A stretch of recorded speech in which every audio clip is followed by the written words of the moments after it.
রক্ত, তাড়াতাড়ি পালাই, জলদি করে যেতে হবে, আজ আমার ভাইয়ের কবরে ফুল দিব। আরে ছোট, ওইদিকে যেও না, ওই জঙ্গলের এক কবর থেকে ভয়ঙ্কর চিৎকারের আওয়াজ বেরোচ্ছে আর সাথে রক্ত বেরোচ্ছে। হ্যাঁ কি বলতেছো, চলো গিয়ে দেখি কোন কবর থেকে। এটাই হলো ওই কবর। আরে ভাই চলো জিঞ্জিলা ইমাম সাহেবের কাছে যাই, সে বলতে পারবে এই কবর থেকে চিৎকারের আওয়াজ আর রক্ত কি জন্য বেরোচ্ছে। আচ্ছা চলো তাহলে। আরে ইমাম সাহেব কাল থেকে আসবো, হ্যাঁ বেটা মনে থাকে যেন। আরে মাওলানা সাহেব শোনেন। হ্যাঁ কি বলবা, তাড়াতাড়ি বলো, আমাকে আবার বাচ্চাদেরকে আরবি পড়াতে যেতে হবে। ইমাম সাহেব ওইখানে।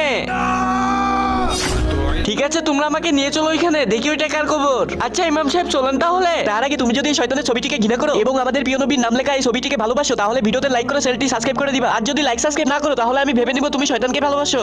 এইটাই হলো ওই কবরটা। তার সাথে এমনটা হয়নি তো, যখন উনি দুনিয়াতে বেঁচে ছিল সে তখন মানুষের বাড়িতে গিয়ে চুরি ডাকাতি করতো আর টাকা পয়সা গয়নাগাটি নিয়ে পালিয়ে যেত। এজন্যই তার আজ এই অবস্থা। উনি তো দুনিয়াতে পাপ কাজ করতেন, এজন্য হয়তো আল্লাহ তাকে শাস্তি